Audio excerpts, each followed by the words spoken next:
irmãos, que o Senhor Jesus, mais uma vez, esteja conosco, trazendo-nos as bênçãos de nosso Pai, para que possamos conhecer vida e vida em abundância. O nosso bom dia a todos, uma satisfação imensa de poder estar aqui de novo na cidade de Divinópolis, uma cidade tão próspera, com pessoas que vêm se empenhando em todas as áreas em favor da sua evolução, do crescimento do nosso país. Nós temos, na nossa manhã de domingo, aquele convite amoroso da doutrina espírita para que possamos conversar um pouco em torno das atividades mediúnicas e da nossa responsabilidade no centro espírita ou nas casas espíritas. Nós temos muitas vezes aquele ímpeto de participar das coisas sem maiores reflexões, sem gravidade no trabalho que nos diz respeito. Então é assim que nós nos associamos às muitas propostas do mundo e, sem dúvida alguma, empiricamente, nós estamos aprendendo, nós estamos colhendo, nós estamos interferindo, nós estamos cooperando, influindo na vida social. Depois de algum tempo, quando somos marcados por essas experiências, é que começamos a fazer reflexões profundas sobre a vida, sobre as experiências já somadas. E é então que nós vamos como que filosofar, ou vamos nos ambientar nos princípios que existem naquelas frentes de serviço, naquelas frentes de aprendizado. A nossa evolução na Terra se passou dessa forma. Criados simples e ignorantes, os seres vão ser induzidos às experiências, à somatória de experiências, por efeito das necessidades. As necessidades, nesse momento, primárias: comer, beber, dormir, atender ao mecanismo da procriação, apesar de não ter uma consciência plena do que ele representa, mas por impulso. No tempo, começamos a nos organizar por decorrência daquilo que aprendemos interagindo com o meio, interagindo com os semelhantes, interagindo com os seres existentes. E nós vamos então formar uma base já mais consciente, que é oriunda desse trabalho realizado empiricamente. Vencida essa fase primitiva, nós vamos perceber a fase dos conflitos que inaugura na Terra aquilo que nós estudamos por expiação e prova.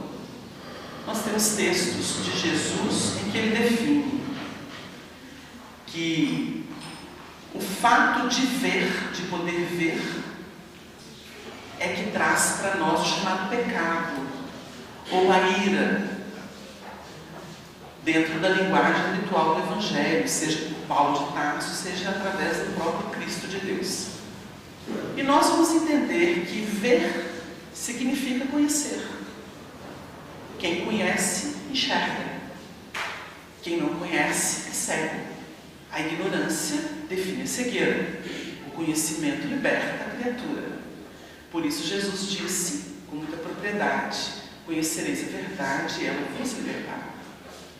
Quando nós começamos a analisar de modo inteligente, inteligível, a nossa evolução planetária, que é um papel que cabe particularmente ao Espiritismo, nós começamos então a entender essas coisas e a qualificar a nossa vida. Mas tantas pessoas se associam aos movimentos em função de sensações. A sensação é primária, o sentimento é qualificado.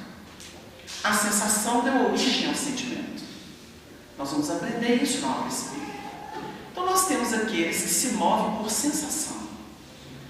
Então as emoções surgem e criam um clima para que essa pessoa possa aderir a isso ou aquilo. Então nós temos uma caravana imensa daqueles que, porque sentiram alguma coisa, aderem. Você sabe por que você aderiu? Como que você vai fazer isso? nem pensei, acho tão bom. E vai pela onda dessa emoção que toma. Nós estamos numa época de novela, de filme, de ajuda da mídia, que está explorando o filão espírita. Então muitos, que beleza, e aderem, e procuram casa espírita, e vão ler livro espírita. Que bom, porque é assim que a vida inteligente começa. Através das sensações, dos impulsos, não tem dúvida. Agora, por que nós estamos tocando nesse assunto? É uma análise do mecanismo da evolução e do progresso.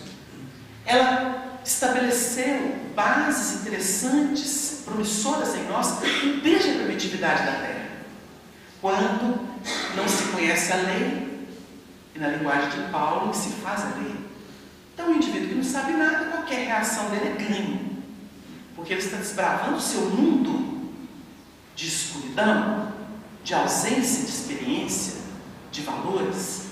Então, o que ele faz é ganho para ele. Então, a gente costuma dizer, até brincando, mas isso tem um fundo de verdade, universal. A espiritualidade coordenava os elementos primitivos. Eles andavam meio que dormindo, assim, um do lado do outro, para atender apenas as necessidades de sobrevivência. Num mundo bastante rude, que os ambientou aqui na Terra. Tudo por fazer. Quando um elemento desse, buscando comida, ou abrigo, ou fugindo de alguma coisa, dá uma pancada no companheiro, é uma festa no mundo espiritual. Ele teve uma reação de se preservar, buscando prioridade. Isso é evolução no mundo primitivo. E a gente teve, dentro desse aspecto de ser o centro do universo, aí o André Luiz tem uma página bonita que ele diz assim: o nosso amor, sabe, é egoísmo. Então nós surgimos na gangue do instinto. E é óbvio que primeiro é a sobrevivência. Eu estou como prioridade. Às vezes a gente fica, quem tem animal dentro de casa, fica lá olhando, o cachorro bate no outro, o grande bate no pequeno, no filhotinho, para poder comer tudo. E a gente fica assim com aquele senso de justiça desenvolvido. Não pode. Aí vai tomar uma providência. Mas ali é instinto de preservação. É ele que predomina. Então, a lei de conservação define a era do egoísmo no ser primitivo. E ele vai ter que trabalhar para depurar essas impressões egóicas. E isso demora muito tempo. Nós estamos num mundo lidando em fases distintas de aprendizado, e quanto mais nós adquirimos, mais instrumentos nós temos para poder lidar com esse aperfeiçoamento. Então, as revelações têm um papel importantíssimo. Nós tivemos na primitividade, a primeira fase, ela culminou quando os grupos nas civilizações existentes começaram então a buscar algo superior, e a mediunidade está sempre presente na história da humanidade, a capacidade do ser de intuir, a capacidade de registrar o que está para além do contexto. Então nós tivemos essas nascentes brotando, e essas nascentes formaram um grande lago. Quando o lago se formou, nós tivemos a síntese de todo o esforço nas chamadas revelações codificadas. Então foi assim que a primeira revelação surgiu com Moisés, e nós tivemos com Moisés a primeira grande codificação universal daquilo que é divino. E nós vamos aprender com a primeira codificação interpretada pelos homens dentro daquilo. O Senhor se fez sentir através da lei de justiça. Então as tábuas da lei sintetizam, dentro dessa codificação que nos referimos, o enfeixamento de todo o trabalho realizado nas muitas vertentes que surgiram na antiguidade.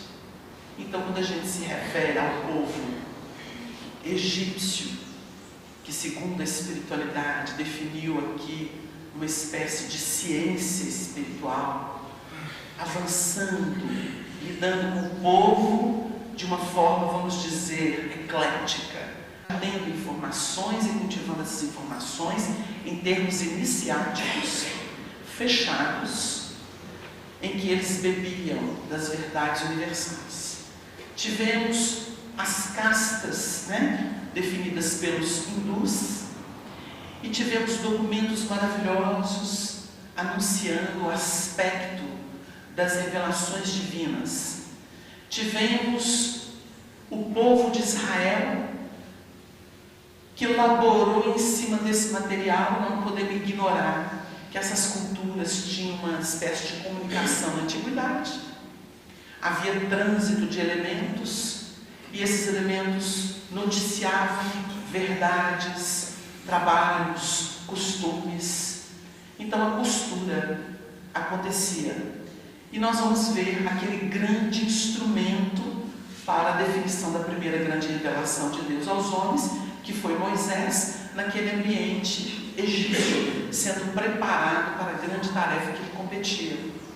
Mais à frente, com base nos investimentos feitos do alto sobre a comunidade humana, e vamos aqui entender uma coisa que através do Chico nos chegou, uma revelação do Bezerra, do próprio Emmanuel, que o alto trabalha em cima de grupos que apresentem caracteres mais avançados. E esses grupos é que vão influenciar a massa. Todo o movimento de progresso, de elevação no campo evolutivo se dá a partir de grupos distintos. Então nós lidamos com a grande massa, mas a grande massa ainda se ressente no plano do discernimento. E o discernimento é a grande aquisição dos pequenos grupos que se qualificam. Porque nós sempre teremos conosco espíritos já saturados de experiências em campos ingratos, em terrenos ingratos, ou aqueles que alcançaram maior evolução e que volvem à Terra pela reencarnação para capitanearem companheiros, como Jesus o fez com os 12 seguidores, em seguida com os 500 da Galileia, e no tempo com aqueles que aderem aos princípios iluminativos que ele por si representa em nós. Então esses elementos surgem de quando em quando em surtos evolutivos, e eles vão ter os companheiros que os secundam na sua marcha de influenciar as sociedades, influenciar a grande massa. Foi o que aconteceu com Chico Xavier entre nós, antes dele com outros baluartes. Então é como se fosse uma pira que nós entendemos aí nos momentos das Olimpíadas, os Jogos Olímpicos, que vai sendo transferida de mão em mão, para que os grandes condutores possam, com seus auxiliares em equipe, mandorinha só não faz verão, gente. Então essas criaturas conseguem então liderar e trazer os grandes benefícios do entendimento, do envolvimento da sociedade nos temas que dizem respeito à libertação dos seres. Então eu creio que deu para a gente entender esse movimento de evolução.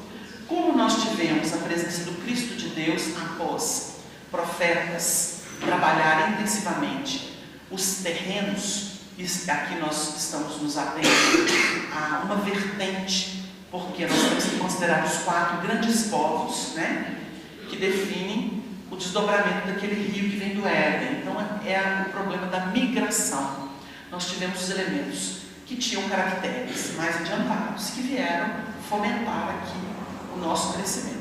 Sem essa análise fica difícil para entender como é que se passa essa solidariedade entre os mundos, entre as culturas, entre os valores que são universais.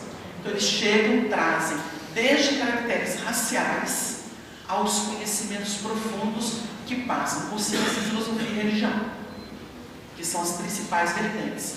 Sem desconhecer que dentro da ciência, até da filosofia, nós vamos encontrar a ciência política, dos interesses sociais. De modo que, quando o Cristo chega, ele chega para viver aquilo que já existia e que havia sido codificado mais ou menos 1500 anos antes de sua chegada, principalmente por Moisés. Mas o material já existia, estava sendo elaborado no Oriente, na Índia, através de Krishna, através de outros trabalhadores do tempo. Então nós temos grandes nomes como Buda, Zoroastro, Lao Tse, e Platão, Sócrates e Platão em seguida, e um labor muito intenso no mundo, porque os princípios são universais, eles vão sendo captados. Os espíritos, a partir da questão 625 até 628, nos ajudam a entender isso. A verdade sempre esteve disponível. A questão é interpretar. Como interpretamos? Depende da época, do momento, dos preconceitos vigentes, dos interesses em jogo. De modo que, hoje, com o Espiritismo, nós temos a grande universalização da verdade universal. E essa verdade que foi trabalhada, vamos dizer assim, no plano da relatividade, ela alcança seu esplendor. O Espiritismo sintetiza tudo aquilo que foi um trabalho. Então nós vamos começar com Moisés, trazendo as primeiras conotações pelo prisma da justiça. Jesus vive a plenitude dessa lei que é amor, e o Espiritismo vem dinamizar isso pela proposta da caridade consciente, porque é a evolução consciente. Então, por que o Espiritismo se caracteriza pela verdade? Porque ele vem trabalhar tudo aquilo que está à disposição da humanidade em todas as épocas, e vai dirigenciar isso de forma inteligente, essencial. E o Espiritismo então não lança mão de figuras de linguagem. Não existe misticismo, não existe fantasia. A fantasia corre por conta dos homens. Então hoje nós vivemos, no nosso movimento espírita, um momento pós-Chico de busca de fantasia nas obras ditas espíritas e que não são espíritas. São obras espiritualistas de cunho personalista. Então o médium imprime aquilo que ele pensa na obra, o médium acredita que existe isso no mundo espiritual e fala, e vai contra a obra da codificação, vai contra a obra do Chico, que é a obra missionária, e a gente acha uma delícia, porque é irreverente, porque é zombeteira. Então é trabalho de espírito inferior, desde o médium, que se torna fascinado com esses temas, e os espíritos que passam a lhe dar instruções nesse sentido. Tanto é que o mundo inteiro fala que está errado, e ele fala, não, eu estou certo. Então é um contra milhares, para não dizer zilhões. Então nós vamos percebendo como que o trabalho da verdade é qualitativo. E é preciso estar preparado para ele. Porque muita gente vai por sensação, não vai pelo prisma da fé raciocinada. E fé raciocinada implica o quê? Discernimento. Discernimento é um coroamento evolutivo do ser. Por isso ele não é fácil. Allan Kardec já assinalava no Livro dos Médiuns que tudo que educa é adquirido por pouco preço. Ou seja, não há apreciação para o que educa. A mãe que educa é sempre chata. O pai que corrige disciplina é sempre alguém que importuna. E na nossa sociedade não é diferente.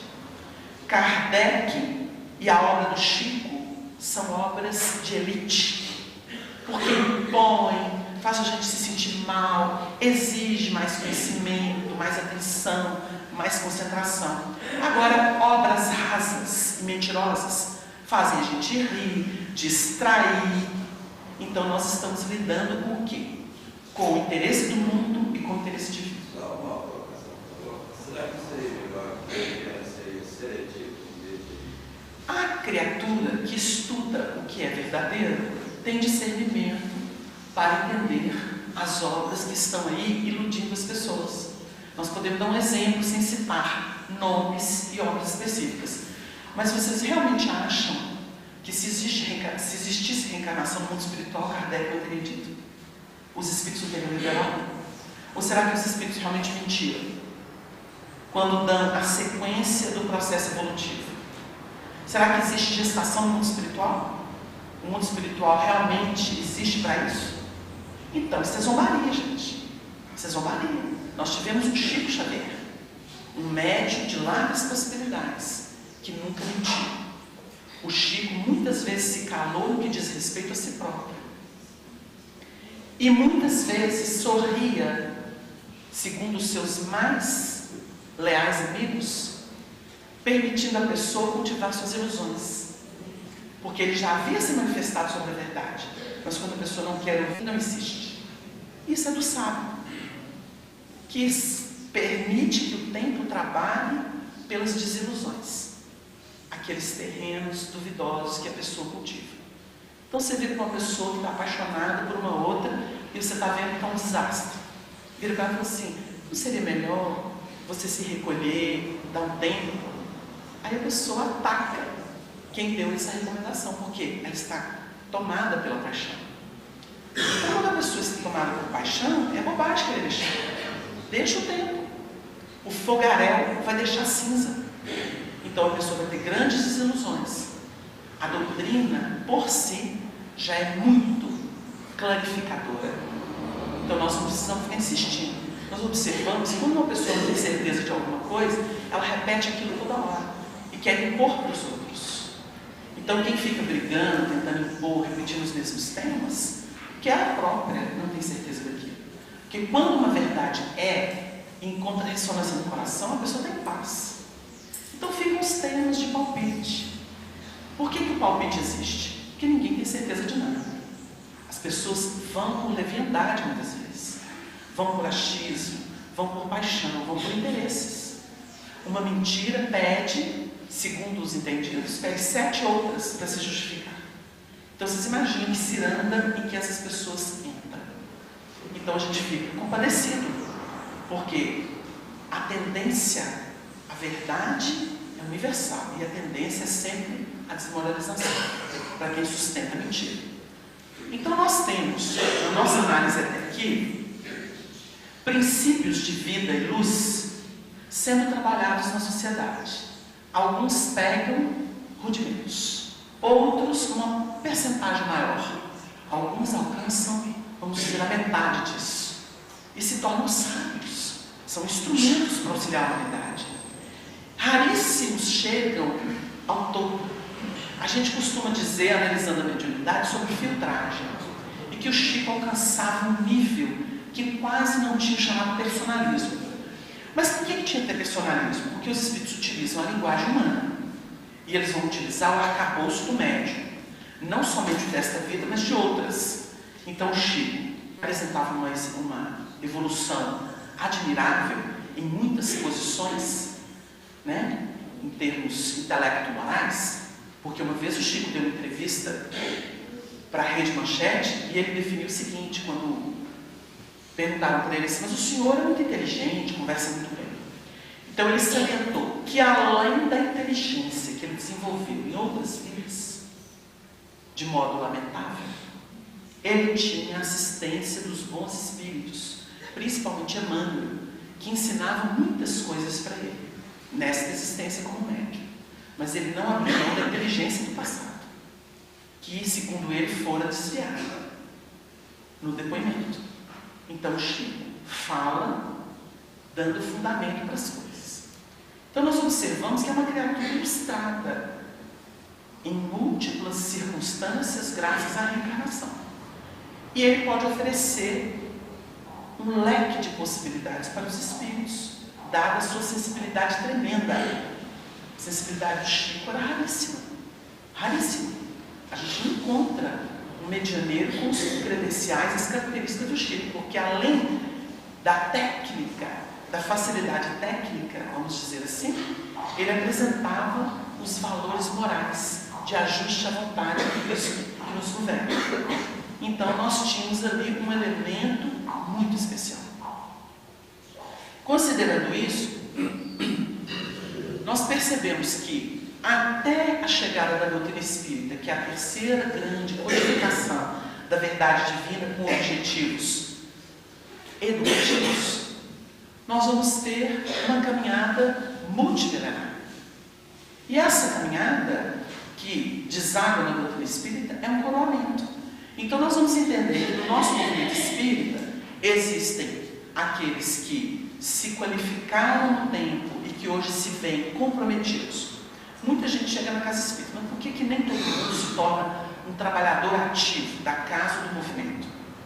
Porque depende da ressonância da doutrina como chamado superior à sua alma. Então a criatura diz assim: nossa, é a vida para mim. E eu sinto que sem isso, a vida abundante que eu procuro. Então a criatura se disponibiliza com sacrifício do seu tempo, de família, de profissão, de outros estudos, outros anseios. Então ela vai se ajustando ao concerto.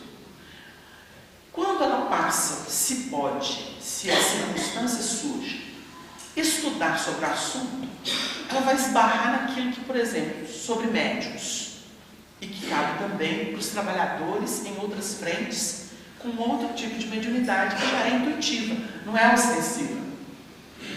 Envolve todos eles. A criatura olha para trás e diz assim: nós temos no passado uma série de desmandos na área social, pela política, por exemplo, ou no ambiente religioso, deturpando valores que interessavam a maioria. Então nós temos os espíritos dizendo que nós somos regressos de desastres morais. Então a criatura fala assim: então por isso que eu estou no espiritismo, porque eu tenho que refazer o meu caminho, aproveitando a oportunidade misericordiosa que me chega. Porque a doutrina espírita, ela não vem com cabresto. A doutrina não impõe, ela propõe, ela ensina, ela conscientiza, ela é eminentemente educativa. Porque aquela educação em nível maior, não é, por exemplo, como a gente vê por aí, o chamado demonismo. Se você não fizer, o demônio toma conta de você, ele te destrói. Aí a pessoa, por medo, faz. É um mecanismo evolutivo, sim. O Emmanuel trabalha isso. O temor, o medo é o berço da fé. Emmanuel nos ensina, trabalhando a retaguarda da evolução. Porque era o Senhor dos Exércitos. E ele ainda prevalece hoje nas religiões materialistas e materializadas, que trabalham o reino da terra, não o reino do céu. E tem influência, porque a criatura, de algum modo, ela começa um movimento interior de ajuste, de autodisciplina. Então nós vamos perceber os benefícios, embora nós entendamos com a amplitude de conhecimentos que nos visitam e com a fluidez até filosófica da nossa própria vida, dentro desses princípios iluminativos, que nós devemos estar com as nossas religiões trabalhando de uma forma mais essencial, que realmente não apenas impedisse a pessoa por medo de fazer as coisas, mas também oferecesse para ela um material de labor interno, fecundo. Mas tudo vem a seu tempo, e não que somos nós que vamos interferir na obra do Criador, nesse sentido de nos julgar superiores aos outros. Então nós temos a chegada da doutrina. O Espiritismo chega dentro do aspecto da fenomenologia, ou seja, dos fatos.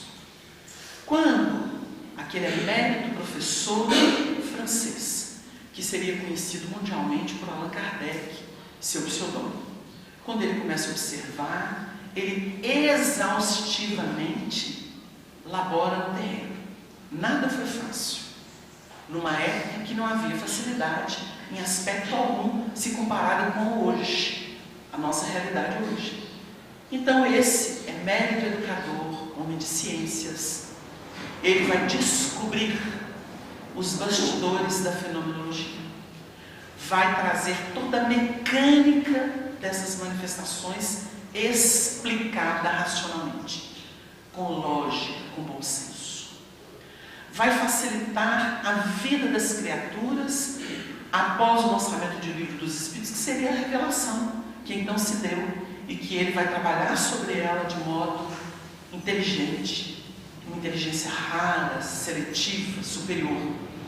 E em seguida vai facilitar a vida de quem se lança ao terreno para as pesquisas, para os labores, que é o Livro dos Médiuns. É um tratado sobre o assunto. Nós vamos perceber que, criando mecanismos seguros de busca da verdade, ele universaliza o terreno e ele próprio passa a se beneficiar desse terreno fomentado, porque os grupos que então se entregam ao trabalho de modo sério e continuado, eles passam a contribuir. E a Revista Espírita, então criada, se torna um grande laboratório de trabalho e de discussão dos temas, para que o desdobramento continue e principalmente para que o movimento espírita se torne uma realidade, dentro da lucidez e da seriedade que o Espiritismo tomou a partir da chegada do eminente educador. Então, o alto utiliza esse elemento principalmente e uma pleiade de criaturas encarnadas, que incluíam médiuns, pesquisadores, apreciadores do material. E o que nós vamos perceber a partir daí? Fundando a era espírita no mundo, que era uma era que tinha um compromisso de lidar com tudo que existiu, mas de uma forma superior, afastada do misticismo barato, porque existe a mística divina da fé. Porque chega um momento em que a criatura não diz assim, eu estou raciocinando sobre isso e é lógico. Ela diz assim, por um mecanismo que eu não sei definir, eu sei. Como Leon Denis. Para a gente não entender de modo errôneo a mística divina, Leon Denis, quando respondeu se ele acreditava na reencarnação, ele falou assim, não, eu não creio, eu sei. Esse sei é a mística divina. Ele vive aquilo está na alma dele. É uma verdade inconteste no seu coração. Esta é a mística divina. O Chico, certa feita, respondendo a alguém, disse assim, as certezas espirituais que eu tenho são propriedade minha, são aquisições minhas. Por mais que eu queira, eu não as posso transferir às pessoas amadas. É a mística divina. É a operação que ele se entrega, sem reservas. E para isso não existe cálculo mais. Nós começamos raciocinando e vamos parar na esfera do sentimento, que não se explica por raciocínios humanos.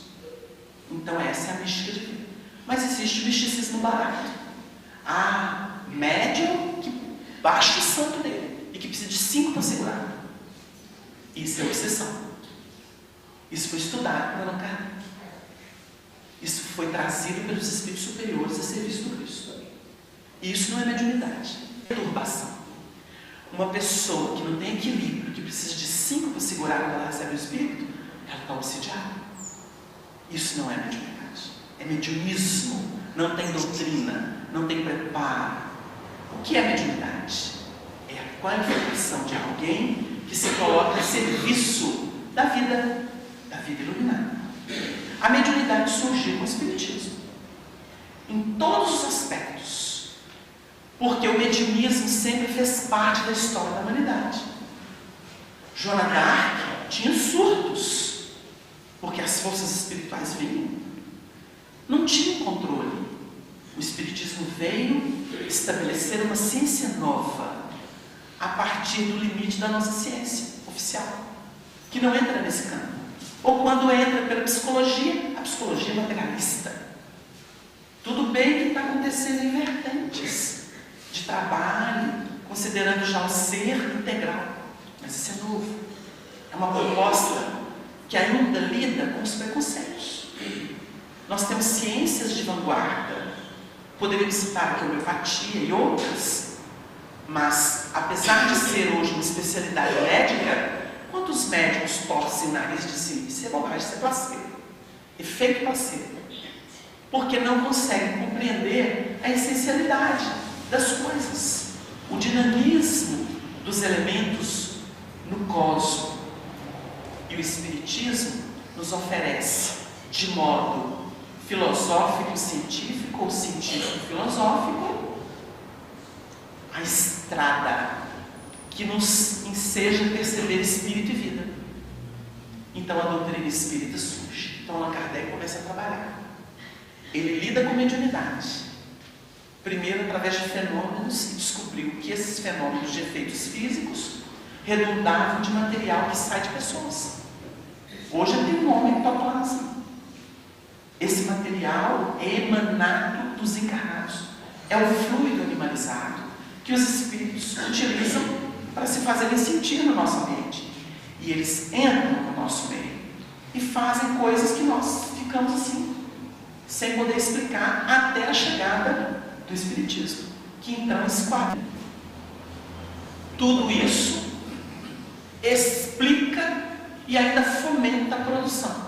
Se vocês fizerem dessa forma, é seguro. Pode se lançar ao terreno. É isso que nós encontramos na obra espírita. A obra espírita nunca cerceia. Ela dá instrumento seguro para se trabalhar no território. Esse é o papel do Espiritismo. Porque chegou a hora da universalização daquilo que era considerado obra divina, esporádica, perturbação, bruxaria, feitiçaria, etc. Hoje, nós estamos vendo isso por um prisma científico, que é o prisma do conhecimento que nós passamos a ter e a segurança surge. E vamos explorar esse material. É o que tem acontecido no movimento espírita. O movimento espírita é o grande laboratório da espiritualidade e dos que se despertam para os valores transcendentes da vida para poder mudar o mundo. Não precisa ir longe, não precisa ter mística. O espiritismo é alguma coisa assim de iniciação. Nesse aspecto místico, não é sobrenatural, é natural. Quem assiste, o leigo que assiste o nosso lar, vai pensar assim: nossa, como tudo tem uma lógica, como tudo tem um encadeamento natural, como a vida é infinita e apresenta escalas de aprendizado, de fixação de valores, que é isso que o filme está mostrando. Não existe mística. Essa mística que faz com que a criatura fique presa a sistemas bem humanos de interpretação religiosa, não existe. Por que as pessoas se matam em nome da religião? Porque estão presos às místicas, às interpretações teológicas de cada povo, de cada cultura. Então eles têm problemas. Então nós vamos ver o codificador definindo princípios que são muito importantes. Por exemplo, as sessões. As sessões mediúnicas que ensejaram ao mundo a riqueza do material que nos ilumina, que nos liberta dos sistemas atávicos, das muitas reencarnações já palmilhadas. É um ambiente sagrado. Em que sentido? É preciso que nós tenhamos respeito, que nós tenhamos comunhão uns com os outros. Então, sessão prática de espiritismo não é uma coisa de curiosidade. Qual que é o cuidado que o codificador tomava? A pessoa tinha que conhecer o livro dos Espíritos.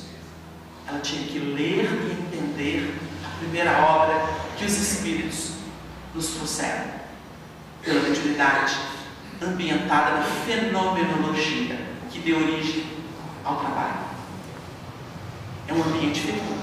A criatura então começa a tomar ciência do que os Espíritos em síntese colocaram naquela obra magistral que está libertando o mundo e que está oferecendo a todas as religiões o fundamento do que elas trabalham, até sem saber, dentro apenas de uma reverência exterior, fundamentando a fé das criaturas. Quando a criatura lança a mão daquilo, e quando ela vai participar de uma sessão mediúnica, ela está preparada, porque ela foi informada do que é a vida, do que são os espíritos, do que ela está fazendo na Terra, ou seja, sobre a criação, sobre o mecanismo da evolução, sobre o porquê do intercâmbio. Então ela entra numa sessão preparada. É diferente ou não é? Claro! Então o codificador tinha esse cuidado.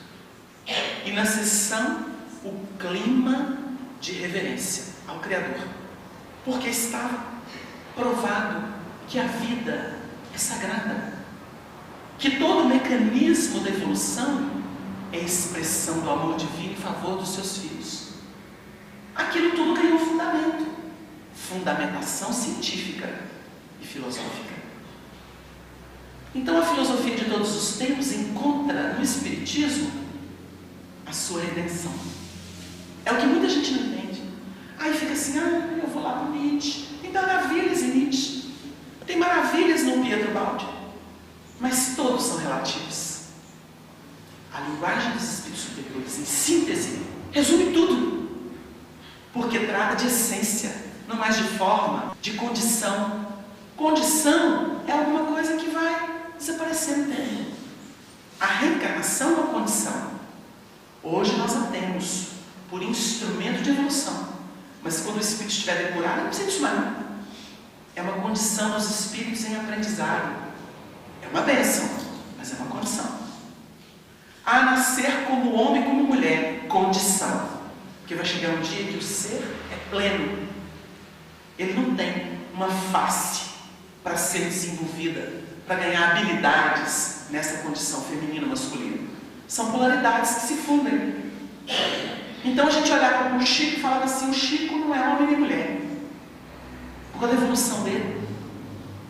Começa a tomar uma conotação de anjo, que mistura polaridades. Então olha para aquilo e fala assim, meu Deus, que ser é esse? Como explicar isso? Porque mistura polaridades, mistura todo o trabalho da evolução em fieiras reencarnatórias definidas. Então a gente fica nessa briga, é isso, é aquilo? Aquilo não é nada. O objetivo é supremo, sublime. Então nós vamos entendendo que uma sessão mediúnica é o ambiente de comunhão. Trabalhando sobre desobsessão, no livro Desobsessão, o André Luiz vai passar lindas reflexões sobre o trabalho mediúnico, que tem um objetivo. Tem que ser útil, tem que ser verdadeiro, tem que ser bom, que são os crivos de Sócrates. E para que se faz sessão mediúnica? Para voltar àquela época de Moisés, a chamada necromancia, e ficar lá consultando o morto para saber quem vai ser o próximo namorado, ou se tem um tesouro oculto, ou como é que a gente faz, quem vai ganhar a política. É isso? Isso aqui é mediunidade? Não, isso é mediunismo. Isso é mediunismo. É a criatura que vai sem responsabilidade, sem consciência do que aquilo representa. Então, nós vamos entender que mediunidade espírita tem compromisso. Com o quê? Com a preparação do trabalhador, que vai ser instrumento e cooperador numa obra de... Então, Emmanuel, professor na obra Desobsessão, diz assim: desobsessão não é caça a fenômenos, é trabalho de amor conjugado com conhecimento e do raciocínio associado à fé. É diferente. Tem uma onda apométrica, né? Apometria. Estão brincando. Nós temos na obra espírita, e Allan Kardec estampou isso na Revista Espírita, em que os espíritos interrogados sobre uma passarinha que tinha os ninhos e os passarinhos desapareceram. Então, houve uma evocação da passarinha e ela respondeu. Então, a Revista Espírita para mostrar a ilusão das pessoas no trato com a própria doutrina. Isso acontece hoje. Então o codificador vai trabalhar o tempo mostrando a infantilidade dos seres que evocaram a passarinha.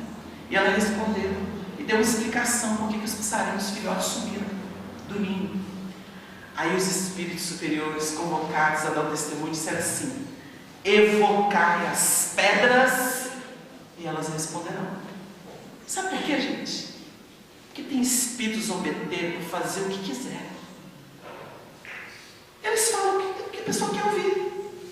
Nós costumamos ver as pessoas procurarem esses ambientes de consulta. Então chega ali, eu estou com uma aflição na vida, é o namoro, é o dinheiro, não sei o quê. A pessoa é habilidosa. E além da pessoa, ela tem assistência de espíritos que estão mais humanizados e mais apaixonados pela matéria do que nós. Esses espíritos, não tem dúvida que eles podem registrar de nós aquilo que nós queremos. E pode usar o médium. Aquele médium adivinhou o que eu estava pensando. Que fenômeno maravilhoso. Mediunidade básica. O camarada tem uma sensibilidade. Ele pode fazer isso sim. Agora, qual a consequência do que ele vai fazer? Um trabalho aqui, pagando tanto. Vocês entenderam? É o comércio. Tem moral nesse trabalho? É diferente quando o espírito se comunica de alguma forma, pela psicografia, pela psicofonia, numa sessão própria, e orienta a pessoa, espontaneamente ou a pedido dela. Se alonga a sua paciência, nós tentaremos te ajudar em nome de Deus. A pessoa sai assim, não falou nada para mim. Por quê? É o imediatismo. É essa linguagem utilitária que nos faz passíveis de tantas obsessões. É isso que a gente quer. Tem muito grupo espírita que se ocupa das bobagens e não se prepara doutrinariamente, evangelicamente, para ter um quórum vibratório mais elevado, em que a espiritualidade, com os seus psicoscópios, né, vai estudar as probabilidades de cada membro e do grupo em geral. Porque, olha, existe uma projeção holográfica. Os espíritos que ensinaram isso. O Emmanuel respondeu isso. Como é essa projeção holográfica de um grupo em ação? Allan Kardec o definiu quando especificou que uma reunião é um ser coletivo. Olha a beleza do negócio. Existe um poder real ali quando se fundem as energias e as vibrações. Aquilo é uma projeção holográfica que está tão em voga hoje. Então a criatura não sabe. Médiuns costumam dizer assim: nossa, eu vi como se projetasse alguma coisa luminosa de nós, e aquilo se fundiu assim no alto, como se fosse uma luz de diversos matizes. É a projeção do grupamento. Com base naquilo, os espíritos vão realizar os trabalhos. Como? Trazendo energias pesadas para serem dissolvidas, trazendo entidades para serem imantadas com aquela força que une a energia do mundo em estado de sublimação com os valores do mundo espiritual. Agora, sem prece, sem reverência, tem trabalho sério, tem bagunça. Então tem muita reunião que é reunião de obsessão. A pessoa entra e sai levantando para casa. Não sei porquê. Sai dessa reunião e o bicho casa. Que é ruim, mas sessão boa significa que ela é boa. Boa! Vai deixar a pessoa bastante carregada. E os espíritos olham e falam assim: pois é, enquanto o grupo estiver assim, né, desatento, invigilante, vão ter que pagar o preço. Não é cada um segundo as próprias ordens. Eles podem definir isso, a não ser quando a criatura efetivamente se arrepende e diz: Senhor, eu quero, eu preciso. Aí eles falam assim: é o apelo, tem que ter resposta. É sincero o indivíduo, então nós temos que ajudar. Nossas sessões mediúnicas precisam se qualificar, porque não estão qualificadas. Nós temos propostas tão estranhas hoje em nosso movimento. Nós olhamos para aquilo que foi a base e até a experiência já somada, porque nós estamos caminhando. Não vamos dizer que está tudo perdido, não. Tem muito grupo acordando. Nós estamos aí com o compromisso de compreender o papel do Espiritismo e de vivê-lo. Porque até agora a gente entrou na doutrina para passear e levando os nossos hábitos ancestrais. A gente percebe que os companheiros começam bem. Aí lembra Emmanuel quando disse para ti: começar é fácil, continuar é difícil, chegar ao fim e crucificar-se. Agora, será que isso é maldição? Não. É trabalho de essencialização. Ontem a gente estava comentando, isso são estudos que estão sendo realizados. A área esquerda do cérebro é onde se está a sede da fala, dos movimentos motores, etc. Então, o lado esquerdo do cérebro é considerado pela ciência oficial como sendo o verdadeiro cérebro. E o direito, ele não se definiu direito, a contento, e viu lá que ele pode compensar o cérebro esquerdo se há uma lesão, etc.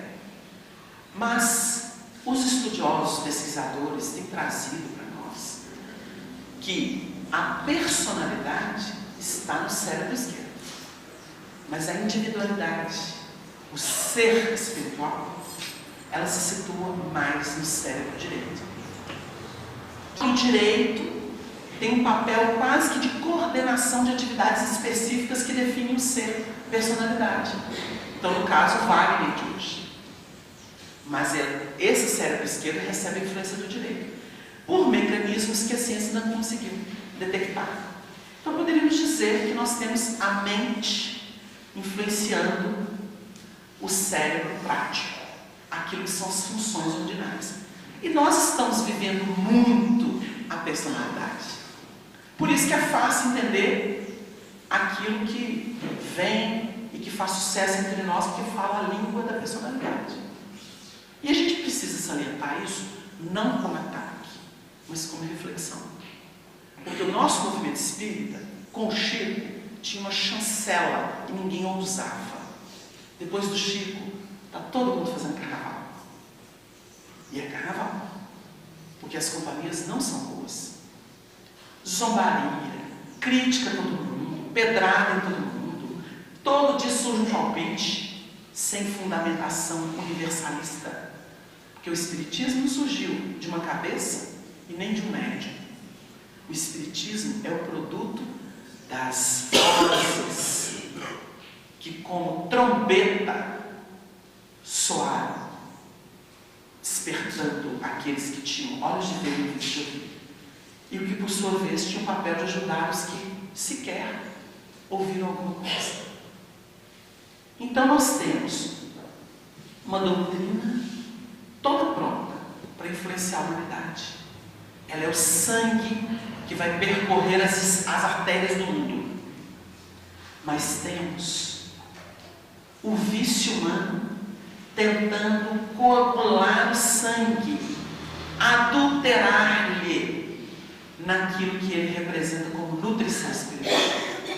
Então nós encontramos lá o álcool etílico, nós encontramos lá o pó que vai cair na corrente sanguínea quando injetado.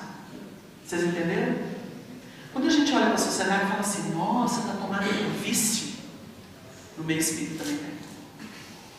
Principalmente em função dos inertes, preguiçosos e personalistas. Que a vaidade é tamanho de ser maior que Kardec. Tem que superar a marca do Chico com livro. E tem que trazer novidades. Novidade é Jesus. Porque ninguém viveu Jesus. O resto é balela. Porque tudo desaparece. Olha, a obra de Kardec e de Chico são instrumentos.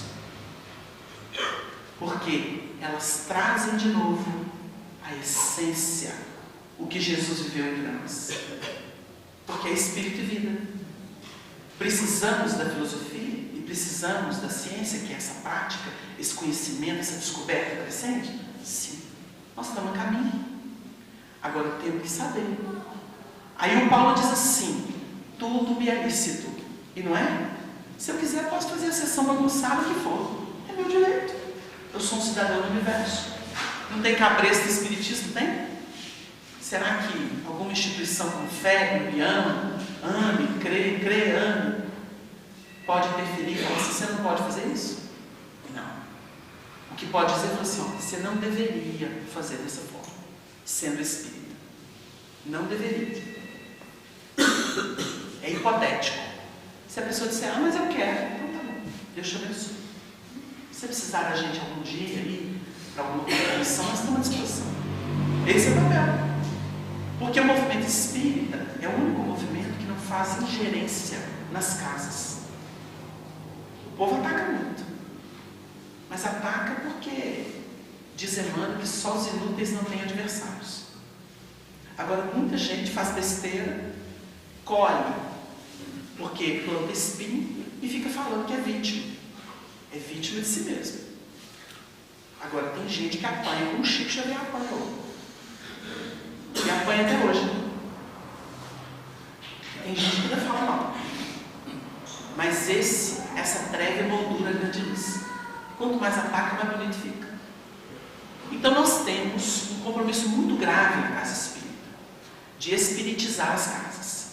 os movimentos psicologistas, os movimentos mediunistas, umbandistas, orientalistas, ubaldistas, etc, etc, etc. Todos são respeitáveis no ambiente deles. Centro espírita tem um nome espírita e tem um compromisso. É espiritismo. Espiritismo só existe com Allan Kardec. Sem Allan Kardec não existe espiritismo. Aí uma vez disseram assim: o Chico é tão completo que não precisaria da codificação. Aí é que tomaram tonto. Porque o Chico era um perturbado. Teria ido para o manicômio. Só não foi porque chegou a codificação na casa dele. E ele estudou, se compreendeu, e em 1981, dando uma entrevista no Rio de Janeiro, ele disse assim: eu recebi tantas pressões, tanto castigo psicológico, que eu não podia ver espírito, que estava errado, que eu não via, que eu imaginava, que eu criava, que era um demônio, que eu levei décadas da minha vida para conseguir me recuperar psicologicamente. E eu gostava dos espíritos que eu via, ouvia, mas eu não podia nem gostar, porque estava errado. Minha família não entendia, aí o sacerdote da igreja não entendia, ninguém entendia. Depois que esse espiritismo chegou na minha vida, eu comecei a me libertar e levei muito tempo para me reestruturar psicologicamente. Foi um grande sofrimento. Olha o depoimento do médium. O Chico teve prejuízo, muitos prejuízos, pelo massacre que recebeu. Como todos aqueles que não foram compreendidos, terminaram como loucos em manicômios. Essa história ninguém lembra, né? Então não é porque foi um médium e recebeu uma embaixada espiritual superior que ele é completo, não, ele foi instrumento. Ele também aprendeu com os espíritos. O Chico, na definição feliz de Marcelo Souto Maior, ele foi uma construção do tempo. Nós precisamos ver assim, não o espírito que nasceu pronto, mas alguém que evoluiu, que teve dúvida da mediunidade, que teve conflito, os existenciais, pertinentes a si próprios, os de fé, de crença, de trabalho. O Chico passou por muita coisa. Há pouco tempo, Dona Nena Galves contou para os amigos que, quando o Valdo Vieira abandonou o Chico, ele ficou tão desorientado, que a princípio ele quis voltar para a pedagogia. E ele conta que nem dinheiro ele tinha para poder voltar. Então ele resolveu encetar o trabalho e buscou auxílio dela e do marido, o Sr. Francisco, para ir numa reunião de materialização do grupo que ele conhecia. E eles foram. Porque ele queria uma resposta. Porque ele achava que o André Luiz não continuaria mais em trabalho, utilizando ele. Porque o André Luiz utilizava muito o Valdo. E nessa reunião, por um processo muito curioso que ele narrou, a médium trabalhava e formou-se um núcleo energético no centro de uma mesa, e o André Luiz se materializou, se dirigiu ao Chico, pegou nas suas duas mãos, materializado, e disse assim: Chico, nós jamais abandonaremos você, confia. E desmaterializou-se. E o Chico voltou renovado para o trabalho. Mas o Chico teve crise nesta época, para vocês terem ideia. Porque todo mundo acha que o Chico é Deus, mas o Chico não é Deus. É um ser que abriu mão da sua existência para servir Jesus. Mas ele tinha suas crises, como todos nós temos. E é legítimo. Agora, nunca negou o divino. Ele sempre quis acertar. E para isso ele recorreu. Não foi a primeira vez que ele recorreu à materialização para ter resposta. Então, nós vamos aprendendo muito, muito com o que é seriedade no trabalho. Nós temos o Espiritismo como o grande fomentador dessa evolução consciente, da fé raciocinada. Se a gente foge disso, nós estamos caminhando por conta própria. A senhora levantou. Eu gostaria de fazer um comentário que muitos grupos espíritas, apegando-se à afirmativa de que Kardec não disse a última palavra, começaram a inventar, segundo o meu entendimento, modismo, e apegaram-se a este modismo. E eu gostaria que você nos respondesse. Kardec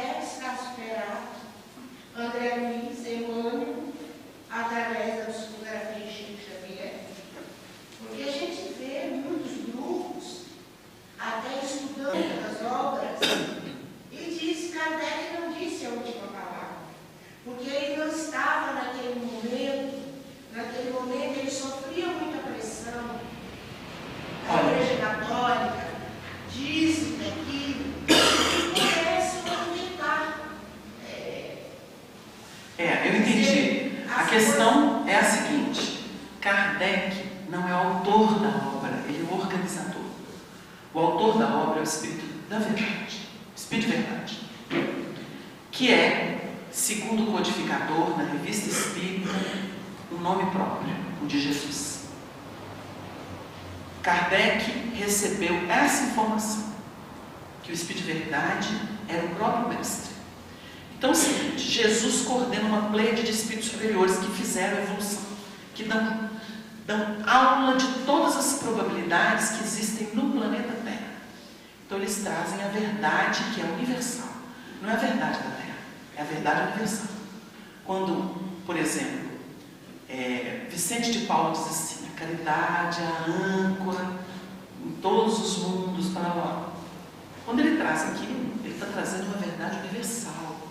E ele não está falando de esmola, ele está falando do sentimento de amor que se oferece de modo universal a todas as criaturas. Quando nós temos a obra que Kardec ambienta e organiza, não nasceu dele, gente. Não tem o que falar que é a obra de Kardec. Kardec é o organizador. É aquele que soube ajustar as informações e publicar a bem da humanidade.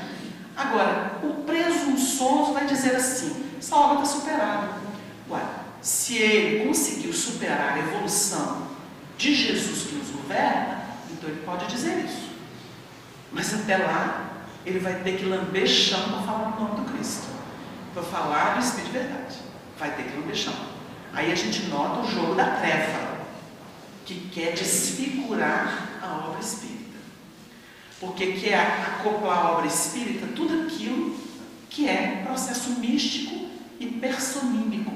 Porque muitas vezes a criatura fala assim, o animismo. O animismo é saudável, em doses certas. Mas quando a criatura é geniosa e quer ser dona das coisas, ela quer se projetar em tudo. Então ela não respeita nada nem ninguém. O Livro dos Espíritos é o código universal da nova era. Não é de hoje não, tanto que ele não está sendo compreendido ainda não. É da nova era.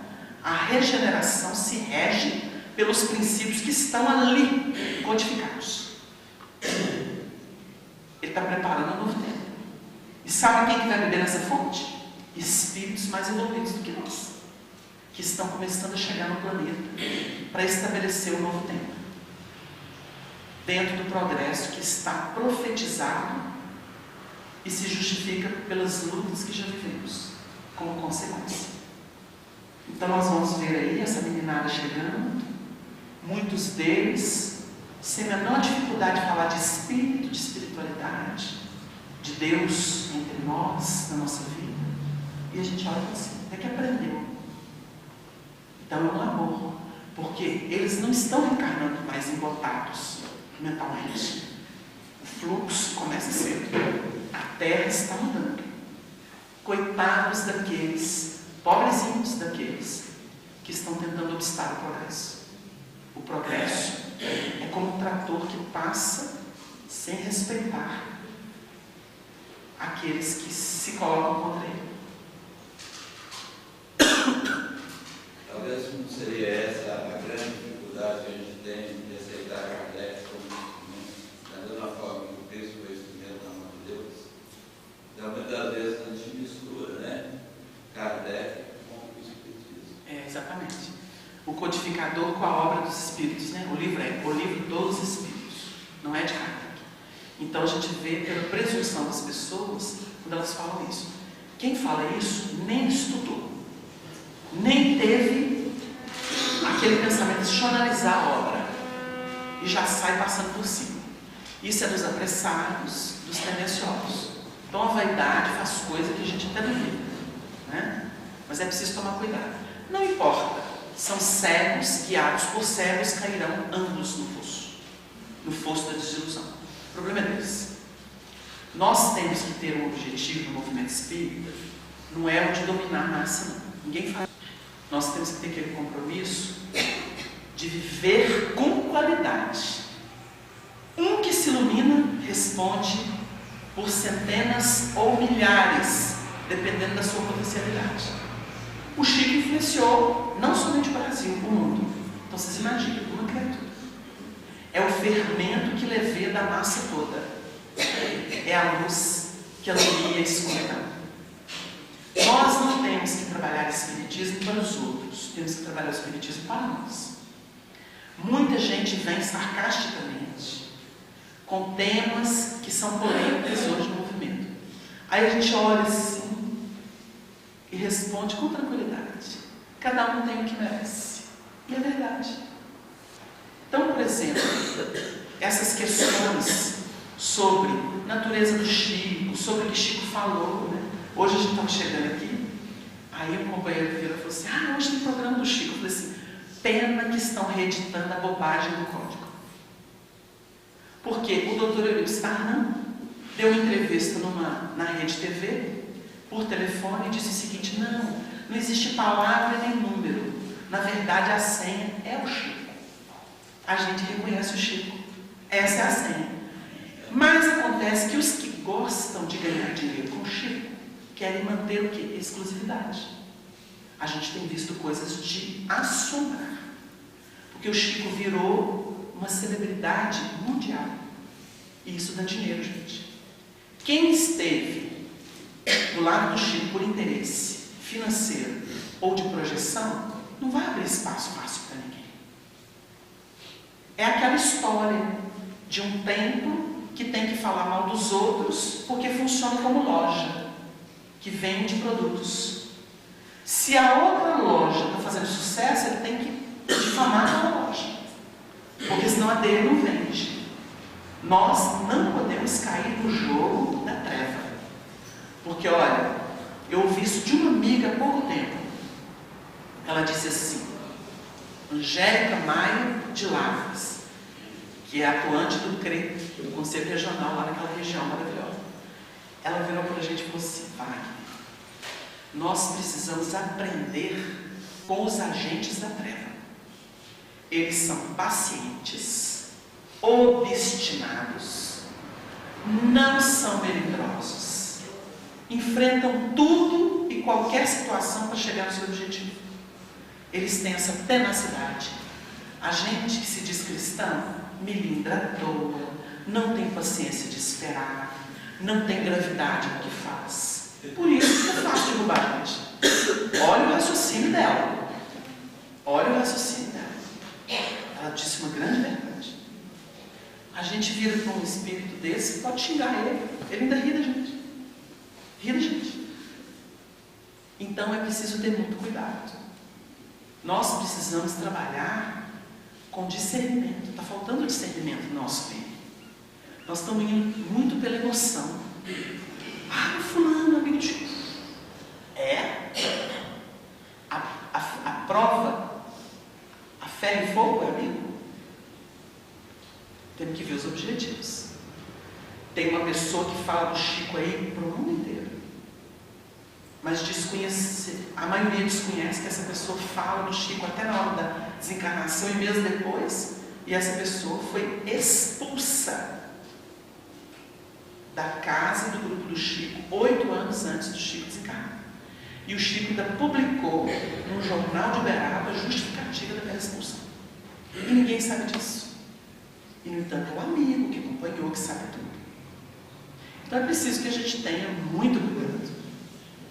A Dona Ivone Pereira tem um exemplo maravilhoso para a gente, de espírita com comprometimento doutrinário e evangélico.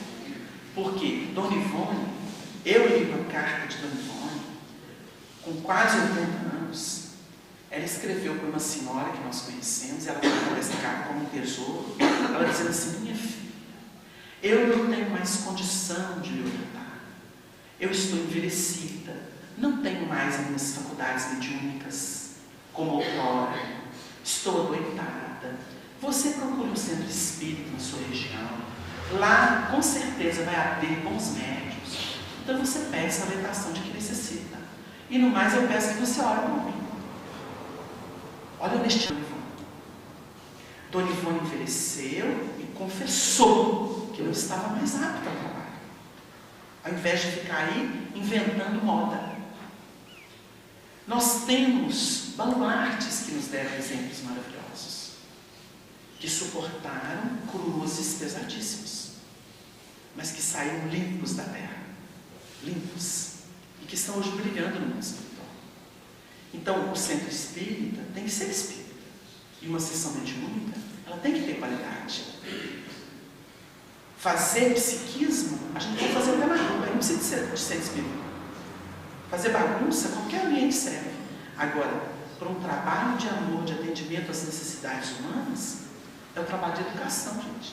O trabalho mediúnico espírita é o trabalho de educação, de libertação dos encarnados e dos desencarnados. E para isso precisa amor e conhecimento. Então nós vamos fazer uma pausa, para que a gente possa respirar um pouquinho, né? E em seguida a gente retoma para aquele diálogo, né? Perguntas, dúvidas, né? Nós não temos a presunção de responder a tudo, mas vamos aqui caminhar com a nossa doutrina, com Kardec e com Chico principalmente, sem desprezar aquelas obras que realmente são obras boas e que não estão contra o que ensina a codificação, que é a revelação de Jesus para o mundo através do Espiritismo. Que o Senhor nos abençoe. Obrigado.